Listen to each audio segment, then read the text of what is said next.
আপনাদের সাথে শেয়ার করব কিভাবে আমি হেলদি ওটস মিলটা তৈরি করি। আমার বর্তমান ওয়েট 74 এবং আমি 80 কেজিতে আমার ওয়েটটা বাড়াতে চাই।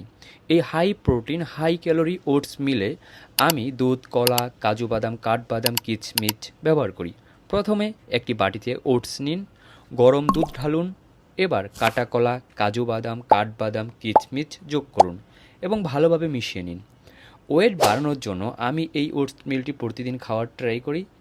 এটি আমাকে প্রোটিন এবং ক্যালোরি বাড়াতে সহায়তা করে। আপনিও ওজন বাড়াতে চাইলে আপনার খাদ্য তালিকায় যোগ করতে পারেন এই হেলদি ওটস মিলটি। আপনাদের সাথে শেয়ার করব কিভাবে আমি হেলদি ওটস মিলটা তৈরি করি। আমার বর্তমান ওয়েট 74 এবং আমি 80 কেজিতে আমার ওয়েটটা বাড়াতে চাই। এই high protein high calorie oats মিলে আমি দুধ, কলা, কাজু বাদাম, কাঠবাদাম, কিচমিচ ব্যবহার করি। প্রথমে একটি বাটিতে ওটস নিন, গরম দুধ ঢালুন, এবার